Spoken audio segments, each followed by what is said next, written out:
नमस्कार सभी को। आज हम परसेंटेज का 7वां लेक्चर आप लोगों के सामने रख रहे हैं।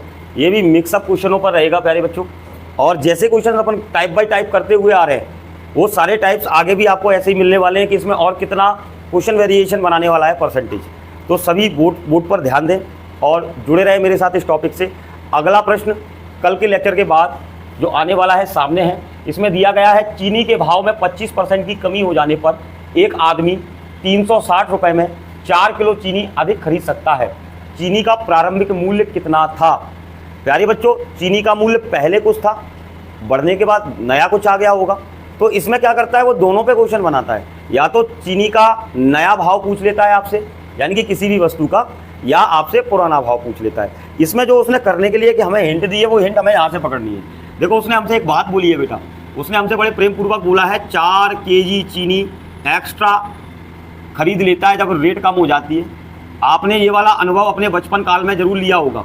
मैंने तो लिया था कि मम्मी ने 100 का नोट दिया और कुछ सामान मार्केट से मंगाया। सपोज़ मान लो मैं मंडी गया सब्ज़ी लेने के लिए, मम्मी ने कहा कि 100 रुपये में 5 किलो सब्ज़ी आ जाएगी, ले जाओ। वैसे 100 का नोट लेके गए, मंडी में जाके देखा कि आलू तो 10 रुपये किलो मिल रहे हैं। तो हमने सोचा 100 के ले जाते हैं, आज सब लोग खुश हो जाएंगे देखे कि हमें एक्स्ट्रा मिल गए। तो 100 रुपये में पहले 5 केजी आ रहे थे, अब 100 रुपये में 5 केजी एक्स्ट्रा लेके जा रहे हैं। ये क्वेश्चन उसी तरह से बनाया जा रहा है कि जब चीनी के भाव में 25% की कमी हो गई प्यारे बच्चों, तो एक व्यक्ति 4 किलो चीनी एक्स्ट्रा ले लेता है। कितने रुपए में? कितने रुपए में? 360 रुपये में। तो हमने क्या है, 1 किलो कितने पे ज़्यादा मिल सकती है वो निकाल लिया, 90 रुपये पर। अब देखो, नया भाव निकालने के लिए आपको कुछ नहीं करना। अगर नया भाव चाहिए तो आप बस जो भी आपको दिया गया है, जितने परसेंट की कमी है उसका उतना परसेंट रख दो, नया भाव आ जाएगा। 90 का 25% रखोगे, नया भाव आ जाएगा। 25% किसी भी संख्या का क्या होता है? आधे का आधा 25% होता है मेरे प्यारे बंधुओं। तो 90 का आधा 45, और 45 का भी आधा होगा नया भाव। 22.5 भी कह सकते हो या 45/2 कह सकते हो। लेकिन उसने हमसे ये नहीं पूछा है, उसने हमसे पूछा है प्रारंभिक भाव। प्रारंभिक मतलब शुरुआत में, तो शुरुआत वाला भाव तो पुराना भाव कहलाएगा। तो आप एक बात बताएं, आपसे एक छोटा सा माइंडसेट लेना चाहूँगा। पुराना भाव मुझे निकालना है, आप मुझे बस इतना बता दो, शुरुआती भाव अपने आप में कितना परसेंट होगा? 100%। उसमें कितने की कमी आई? यानी 25 कम कर दिया 100 में, तो उसका कितना रह गया? पुराने भाव का 75% है नया भाव। नया भाव कितना है? बस इसको क्या बनाना है बेटा? इसको 100 बनाना है। आपका काम हो जाएगा। 3 से काटा मैंने 25 बार, 3 से काटा मैंने 15 बार, ये 2 इस साइड गुणा में चले जाएंगे तो 50% बराबर मेरे पास आ जाएगा। कितना? और नया भाव तो 100% था, तो 100 बनाने के लिए क्या करना है बच्चों? तो 100% यानी नया भाव, पुराना भाव कितना था बेटा? पुराना भाव 30 रुपया था, फिर उसका 25% घटा तो 22.5 रह गया था। तो फाइनली आंसर उसमें जो भी दिया गया है, इसमें ऑप्शन गलत दिए गए हैं, तो आप यहाँ पे एक ई ऑप्शन बना लेना, उसमें क्या लिख लेना बेटा। और बिल्कुल निश्चिंत रहिए, ये हमारा आंसर कैसा है बेटा? एकदम सही है। अभी बगल में सेम क्वेश्चन रखा हुआ है इसी की तरह का, इसको सॉल्व करते हैं। लेकिन इसमें देखो क्या पूछा है, चीनी का घटा हुआ मूल्य कितना होगा, यानी नया ही भाव पूछा है इसमें। तो आप पहले ये देखो क्या हुआ, चीनी के दाम में 20% की कटौती होने पर एक आदमी 300 रुपये में कितनी चीनी ज़्यादा ले लेता है? 3 केजी चीनी उसे फ्री मिल जाती है, ज़्यादा मिल जाती है। कितने रुपए पर? तो मेरे प्यारे शूरवीरों, आप एक बात बताओ, 1 किलो चीनी कितने रुपए पर ज़्यादा मिलेगी? 100 रुपये की चीनी खरीदता है तो उसे 1 किलो चीनी ज़्यादा मिल जाएगी। और हमें सीधा नया भाव चाहिए, और मैंने आपको बताया था नया भाव कैसे निकलता है। जो भी दिया है उसका जो घटा हुआ परसेंट है वो निकाल दो। तो 100 का 20% कितना होगा बेटा? तो 20 रुपये प्रति किलो नया भाव है चीनी का। अगर मान लो इसमें बेटा पुराना निकालने की बात करता तो कैसे निकालते? पूछा नहीं है, लेकिन मैं पूछ रहा हूँ। पुराना आपको भी पता है 20% कम हुआ है पुराने का, तो पुराने का 80% किसके बराबर है? नए भाव के बराबर है, यानी 20 के बराबर है। और 80% का चौथा हिस्सा होता है 20%। तो बताइए बेटा 20 का चौथा हिस्सा क्या होगा? बढ़ा दो, पुराना भाव आ जाएगा। पुराना भाव कितने रुपए आ जाएगा? 25 रुपये आ जाएगा। तो आपको दिखाई दे रहा होगा कि ये परसेंटेज के 20 क्वेश्चन बहुत आसानी से टूट जाते हैं। आगे बढ़े बेटा इसमें, अगर एक बार में स्पष्ट हुआ हो तो ये कोई कन्फ्यूजन तो नहीं है किसी प्रकार की। नेक्स्ट पेज देखते हैं। अगला पेज आप लोगों के सामने ये रखा हुआ है प्यारे बच्चों। इसमें देखो क्या दिया गया है, A, B और C के वेतनों का अनुपात, यदि इनमें वेतनों में क्रमशः, देखो वेतनों का अनुपात दिया है, कितना दिया है? ऊपर इंग्लिश में लिखा हुआ है। अनुपात कितना कितना है? का अनुपात 2:3:5 है। क्लियर है ना बेटा? यदि इनके वेतनों में क्रमशः 15%, 10% और 20% की वृद्धि कर दी जाए तो इनके नए वेतनों का अनुपात कितना होगा। मेरे प्यारे शूरवीरों, ये क्वेश्चन उसी की तरह है जो हमने कल के लेक्चर में लास्ट क्वेश्चन पढ़े थे। याद है, एक व्यक्ति की आय बताई नहीं जा रही थी, लेकिन वो अपने आय का 75% खर्च कर रहा था, 25% बचा रहा था। तो हमने उस क्वेश्चन को रेशियो में बनाया था। अब इसमें भी देखो क्या है, ए की आय कितनी दी है बेटा, अनुपातिक मान देखो, बी का अनुपातिक मान कितना है, सी का अनुपातिक मान कितना है। मैंने मान लिया इनकी सैलरी इतनी छोटी तो नहीं हो सकती, बट इतनी तो मान ही लो कम से कम। क्लियर है ना बेटा। ए 200 रुपये कमा रहा है, बी 300 रुपये कमा रहा है, और सी, क्योंकि उसमें मान कहीं नहीं दिया तो हम मान सकते हैं अनुपात में ऐसे। अब उसने बोला है ए की सैलरी में कितना % बढ़ाओगे बेटा, 200 का 15% कितना हो जाएगा, कितनी हो जाएगी इसकी। और इधर देखो बेटा, इसकी सैलरी में कितना बढ़ाना है, 10%, यानी कितना बढ़ेगा 30। बढ़ाने की बात हो रही है सैलरी।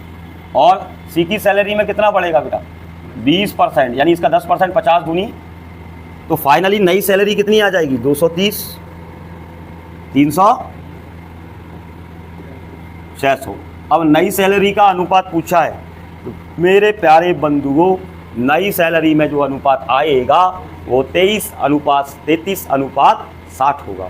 क्वेश्चन टफ तो नहीं लगा मेरे प्यारे बंधुओं। मैंने क्या कहा, परसेंटेज का अगर छोटे छोटे पार्टों को आप इजीली काउंट करना सीख गए, बड़े बड़े क्वेश्चन आपके लिए बहुत साधारण से लगेंगे।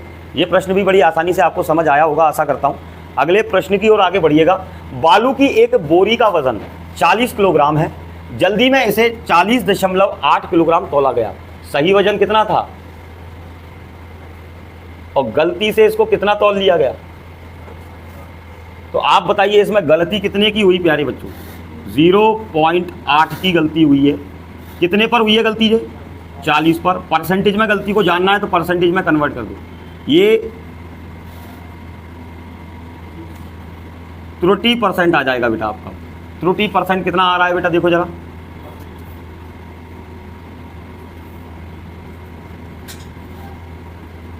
त्रुटि प्रतिशत आ जाएगा। फाइनली 0 से 0 कट गया। और देखो बेटा, 8/4 गुणा 10 क्यों कर रहा हूँ, पॉइंट हटा दिया ऊपर से। अब प्यारे बच्चों, आप सभी को दिख रहा होगा, फाइनली उसने कितने % की गलती की है, 2% की गलती की है इस सौदे यानी इस मापन के अंदर, तौलने के अंदर। बालू शब्द को आप लोग जानते होंगे, क्या होता है बालू, आदरणीय पूजा जी, बालू शब्द सुना है। बजरी को, मोरम को या रेता को बालू कहा जाता है। देखो, ये क्षेत्रीय भाषाओं के शब्द हैं। अगर कोई चीज़ नहीं समझ आया करे ना हिंदी में, तो पूछने में कोई शर्म की बात नहीं है, इससे आपका ज्ञान बढ़ेगा।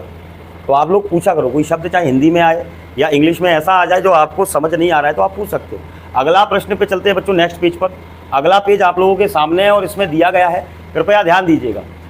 2500 लोगों में से केवल 60% में बचत करने की आदत पाई गई।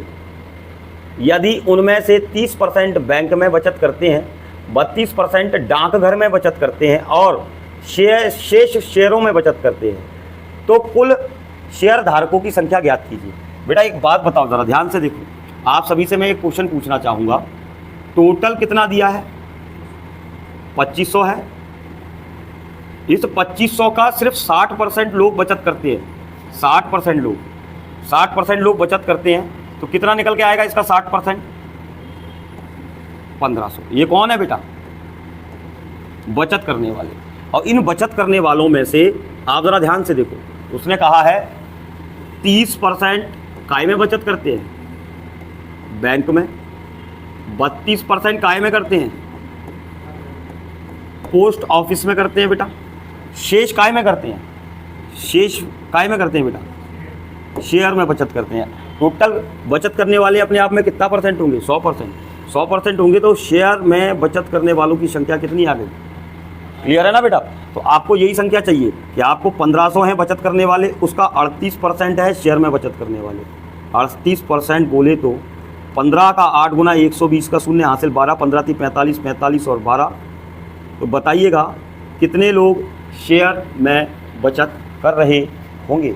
तो आप बड़ी आसानी से निकाल सकते हो, 5000 करो, माफ़ कीजिएगा, 570 लोग शेयर मार्केट में बचत कर रहे होंगे।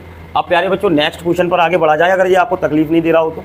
अगला प्रश्न दिया गया है, एक छात्र को उत्तीर्ण होने के लिए 40 अंक प्राप्त करने हैं। पास होने के लिए कितने अंक चाहिए, यानी मुझे पता चल गया मिनिमम पासिंग मार्क्स कितने नंबर का है बेटा? 40% का। लेकिन नीचे कुछ और कहानी दी गई है, यदि वह 80 अंक प्राप्त करता है तो 60 अंकों से फेल होता है, तो उसको 80 के साथ साथ 60 और चाहिए, तब वो मिनिमम पासिंग मार्क्स पर पहुंचेगा। तो प्यारे बच्चों 40% का मान कितना हो गया है? यही हो गया है बेटा। और बेटा एक बात बताओ, इतना ही और रख दूंगा तो 40 और 40 80, 40% का आधा कुछ होता है। फाइनली 100% बराबर टोटल मार्क्स कितने होंगे बेटा उस परीक्षा में? मैंने सोचा क्यों ना मैं बिना काट पीट किए ही आंसर निकालूं, तो मुझे 40 दिख रहा था। 40 और 40 80 और 20, 100% बराबर टोटल मार्क्स कितने होंगे उस पेपर में? 350 का पेपर होगा टोटल। आगे बढ़ा जाए प्यारे बच्चों, बहुत तुच्छ मात्र से क्वेश्चन हैं, क्योंकि आप लोगों ने परसेंटेज का तरीका बहुत अच्छे से सीख लिया है, तो ये चीज़ें आपको भ्रमित नहीं करेंगी।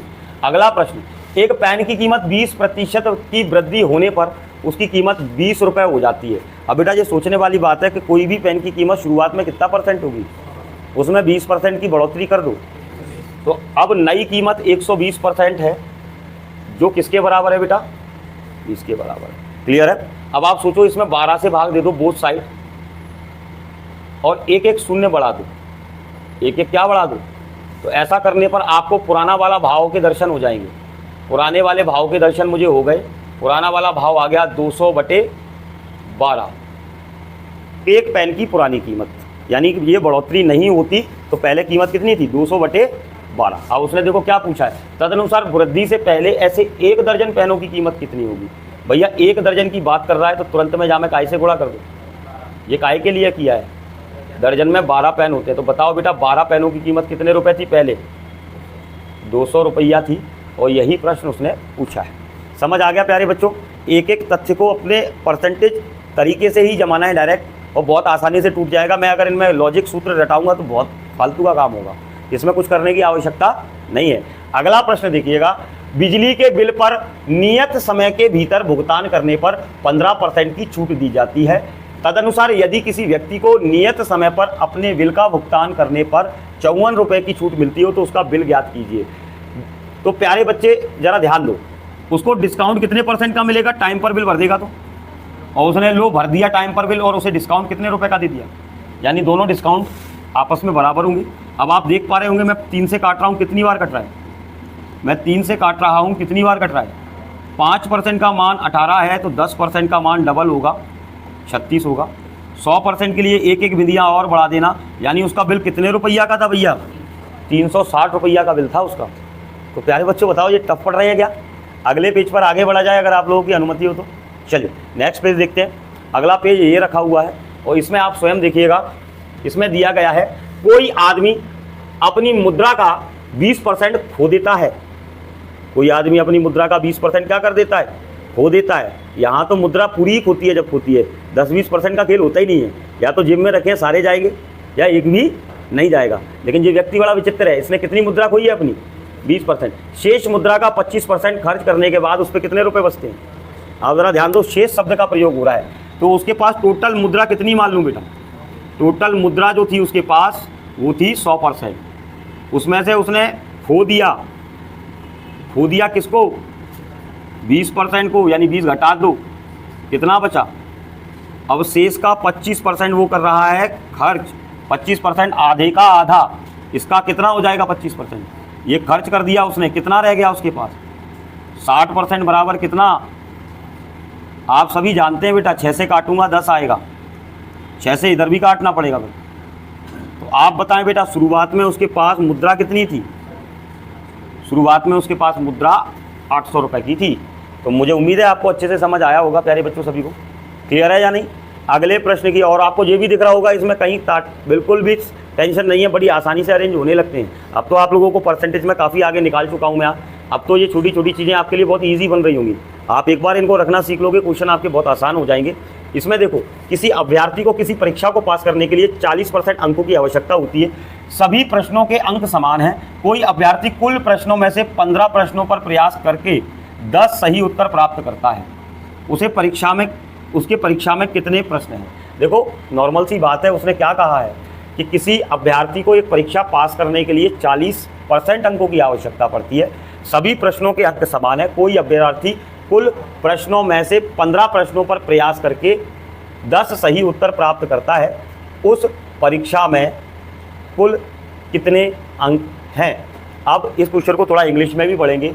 To an examination a candidate need 40% marks, all questions carry equal marks, a candidate just pass by a getting 10 answer correct by attempt 15 of the total question, how many questions are in the examination. प्यारे बच्चों, उसने क्या कहा है कि अभ्यर्थी ने 15 क्वेश्चनों पे प्रयास किया, उनमें से कितने सही निकले, 10 सही निकले। और कहीं ना कहीं उस अभ्यर्थी को पास करने के लिए कितना परसेंट चाहिए, 40% चाहिए। 40% पा लिया उसने 10 नंबर सही करके। क्लियर है ना बेटा।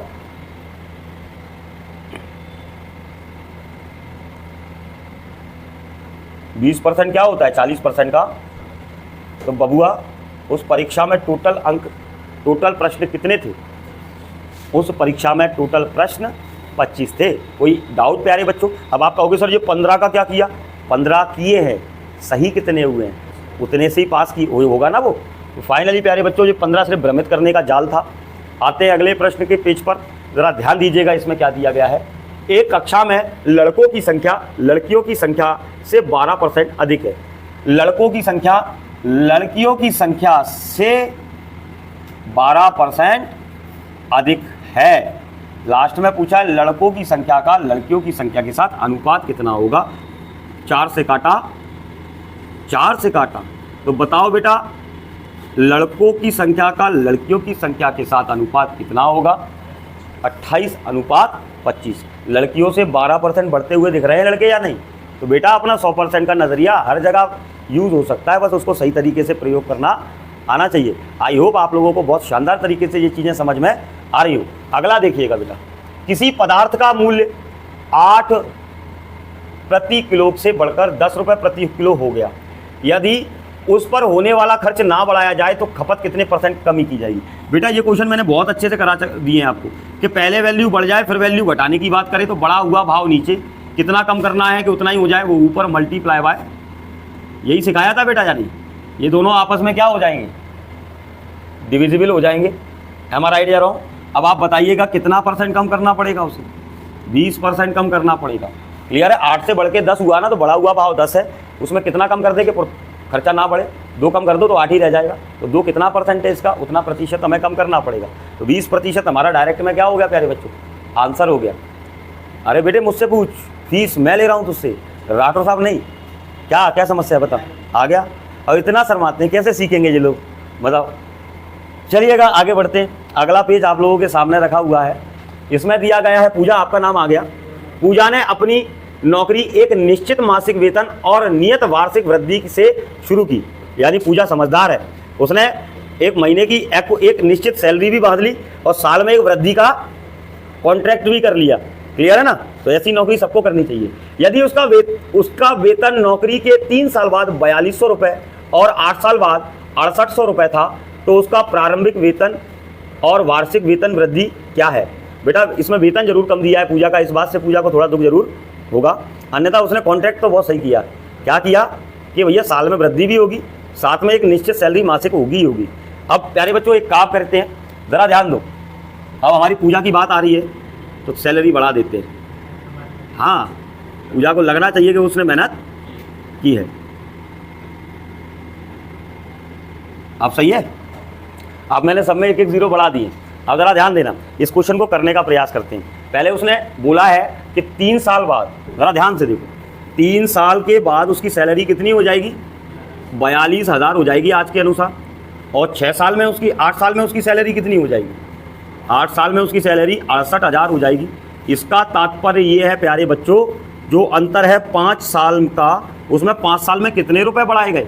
तो आप सभी भली भांति जानते हैं 5 साल में 26,000 रुपये बढ़ाए गए हैं। तो 1 साल में कितने रुपए बढ़ रहे होंगे, 5 से काट दो, 5 बार 2 बार, 5 बार 2 बार, यानी कि प्रति महीने 5200 रुपये की वृद्धि हो रही है। ये तो क्लियर हो गया।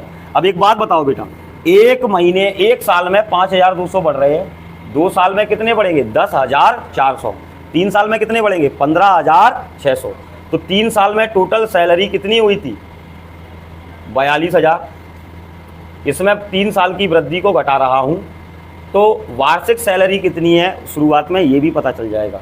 0 0 4 6 4 6 3 में से एक गया, 26,400 उसे ऑन हैंड मिल रहे हैं। और साल में वृद्धि कितनी हो रही है बेटा? तो 26,400 और 5,200 हमारा आंसर हो जाएगा। तो ये पूरा जाल समझ में आ गया बेटा, क्लियर है?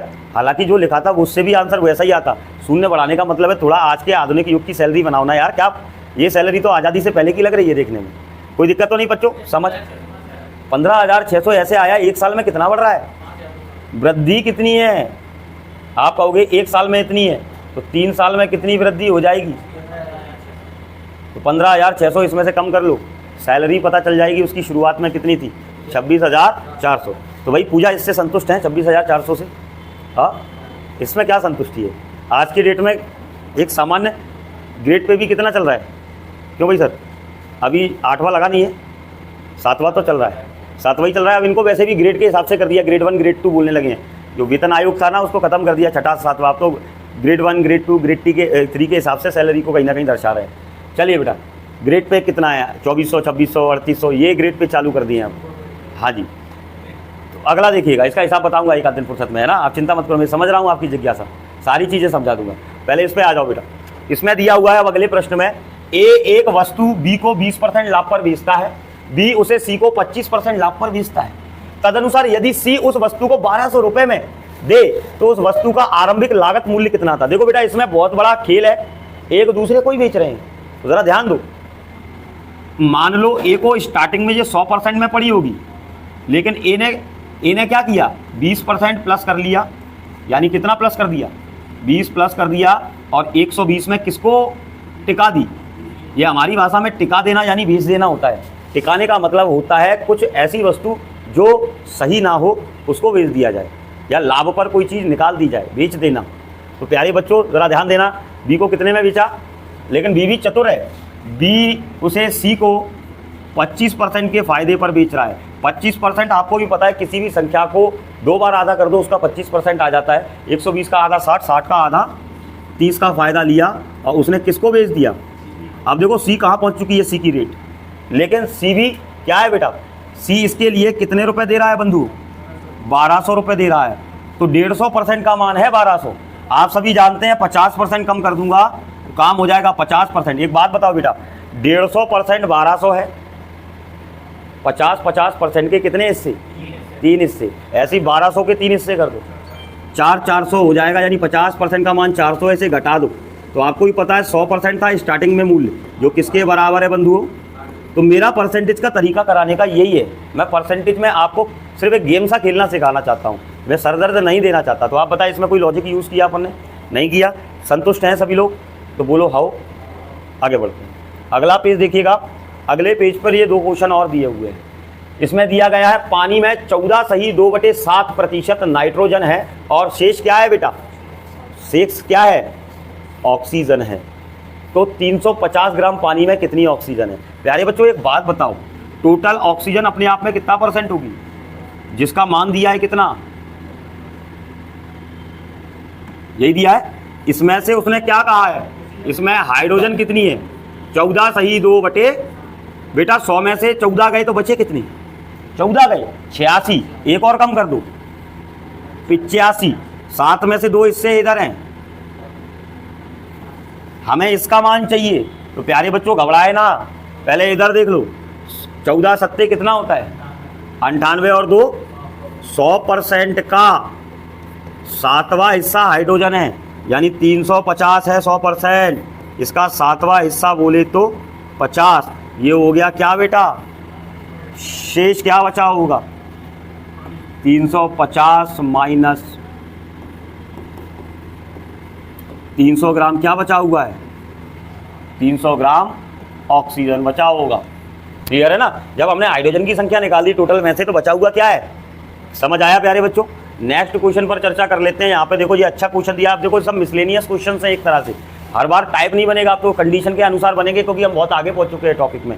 जरा ध्यान दो, एक संदूक में कुल सिक्के और अंगूठियां हैं जो सोने अथवा चांदी की है। काश ऐसा संदूक हमें मिल जाए। तो ये पढ़ना नहीं पड़ेगा, इतना तो बड़ा होना चाहिए। क्यों भाई? कम से कम 1 कुंटल खाड़ तो होना चाहिए उसमें वजन, तो जीवन हमारा खाते हुए और बांटते हुए निकल जाए। ईश्वर दाता इतना दीजिए कि बामे कुटुंब समाए, और मैं भी भूखा ना रहूं और कोई भूखा ना जाए, यानी दर से भूखा ना जाए। तो बस इतना कमाने के लिए बेटा आप लोगों की ये जंग होनी चाहिए, इससे ज़्यादा कमाना भी नहीं। ज़्यादा मोह माया भी क्या होती है, खराब होती है। मैंने बड़े बड़े अमीरों को देखा है जो मरने के बाद अकेले ही ऊपर जाते हैं, शायद आपने भी देखा होगा, कोई लेके नहीं जाता। तो क्या मतलब है ऐसे धन का, जिस धन को हम आगे भी भाई आश्रित ना कर पाएँ। उसकी जगह कुछ समाज में कुछ अच्छा कल्याणकारी छोड़ के जाना, समाज सेवा करना, कि भाई आपको आपके मरण उपरांत भी लोग याद करें, ऐसा कुछ करना ये जीवन में सबको करना चाहिए। क्योंकि हम बेटा अपने लिए क्या छोड़ के जा रहे हैं, अपनी पहचान के लिए। कई सैकड़ों सदियां बीत गई हैं, कई हमारे जैसे पुरुष आए और चले गए, पता भी नहीं चला, और हम सदाचारी और सद्गुणी हैं। तो हमें ऐसा भरसक प्रयास करना चाहिए कि आगे भी जीवन में कहीं ना कहीं हमारा नाम प्रचलित हो जाए। तो जो भी कार्य ऐसे मिले उन पर आप अटूट काम कीजिए। पहली बात, अगर आप प्रशासनिक सेवाओं में जा रहे हैं, नौकरियाँ ले रहे हैं गवर्नमेंट, तो भाई इसमें निष्पक्षता के साथ ईमानदारी से काम करना। हाँ, ये मत सोचना कि बेईमानी से पैसा ज़्यादा कमाया जा सकता है, लेकिन रास्ते खराब होते हैं बेईमानी के। ईमानदारी से, एकदम से एकाग्रता के साथ, और हमेशा भाई असहाय लोगों की मदद करते हुए अपने जीवन को यापन करना। आप जीवन में ऐसा कोई पुरुष या कोई मनुष्य ऐसा नहीं है जिसने कभी गलती ना की हो, मेरा ऐसा मानना है। हम कितने भी ज़्यादा सद्गुणी हो, फिर भी हमसे कुछ ना कुछ तो भैया दुराचार हो जाता है। तो उन दुराचारों का बैलेंस आपके ऐसे अच्छे कार्य बनाएंगे, आपको कहीं ना कहीं सदमार्ग पर चलना, आपके ऐसे कार्य जो नकारात्मक हैं वो भी ढांक दिए जाएंगे। तो प्यारे बच्चों, जीवन में जितना हो सके प्रयास करो अच्छा चलने का। गलतियां तो हाल होती हैं, पता नहीं चलता, बस कमी रहती है काहे की, अच्छाइयों की, जो हम कर नहीं पाते। प्रयास कीजिए, अवश्य कीजिए, और अपने आप को एक परिपक्व व्यक्तित्व का धनी बनाइए। तो जरा ध्यान दीजिएगा, संदूक में क्या है, संदूक में बेटा कॉइन है, और क्या है बेटा, रिंग है, जो सोने और चांदी। सिक्के इन वस्तुओं का 60% है। सिक्के इन वस्तुओं का कितना है बेटा, 60% है। अंगूठियों में 40% क्या है बेटा, पहले इधर देख लो, कॉइन कितना परसेंट है बेटा, कॉइन 60% होंगे, तो रिंग कितनी होंगी, 40%। तो मैंने मान लिया टोटल 100, जिसमें से कॉइन 60 कर दिया और रिंग। अब देखो उसने क्या बोला है, जरा ध्यान देना। अंगूठियों में 40% सोना है, अंगूठियों में गोल्ड कितना है बेटा, 40% है। इसका 10% 4 है, 4 चौक 16, आ गया गोल्ड बेटा। अब देखो आगे क्या बोला है, सिक्कों में 30% चांदी है, कॉइन में 30% क्या है बेटा, सिल्वर है। लेकिन हमें सिल्वर से कोई मतलब नहीं है, क्योंकि हमें सिर्फ क्या चाहिए, सोना चाहिए।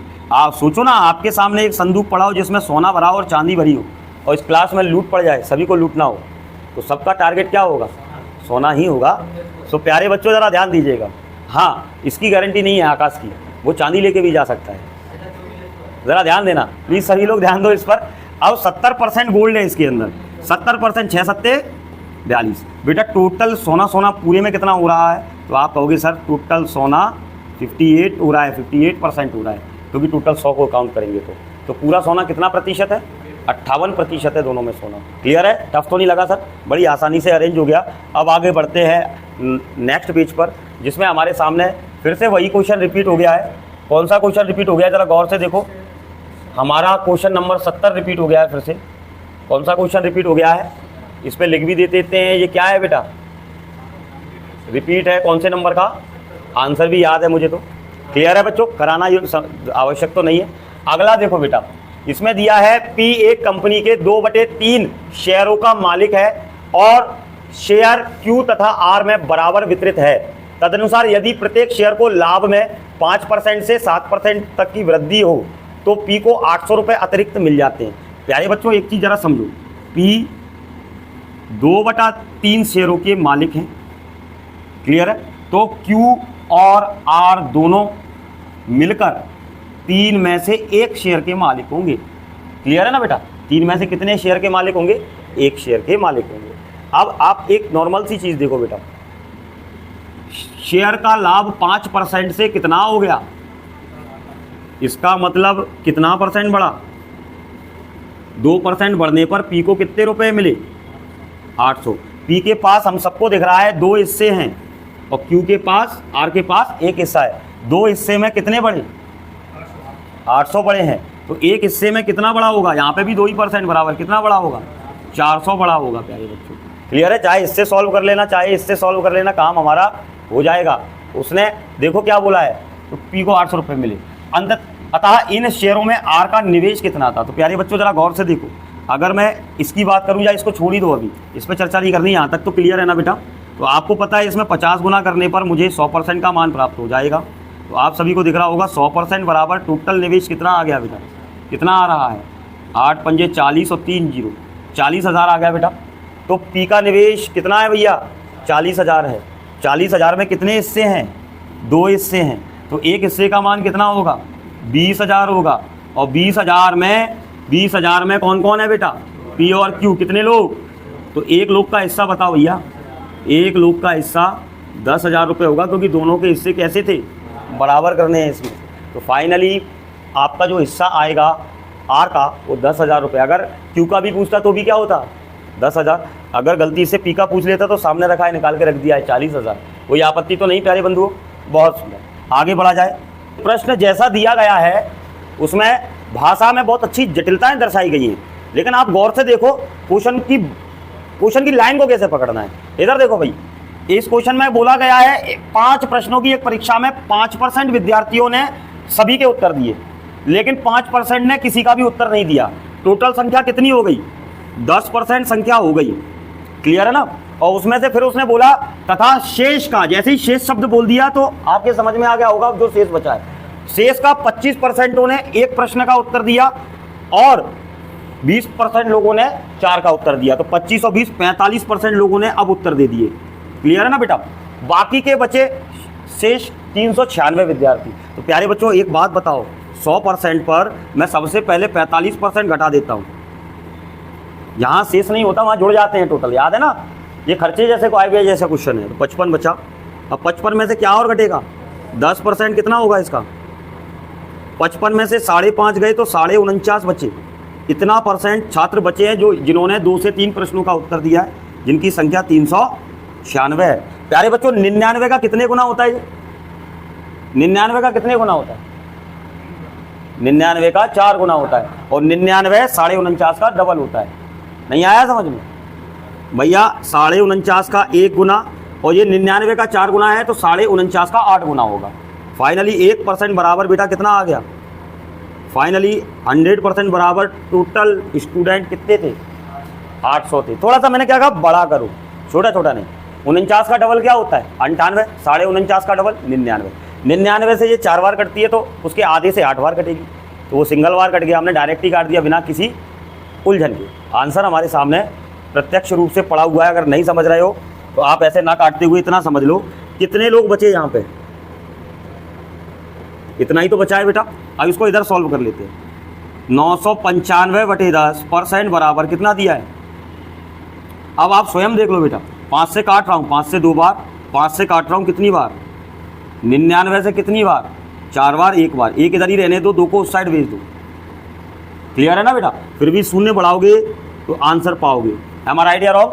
चलिए अब आते हैं, ये आखिरी क्वेश्चन सा दिख रहा है इस प्रश्न का। तो मैं चाहूँगा प्यारे बच्चों इसको आप लोग बड़ी गंभीरता से ध्यान दें।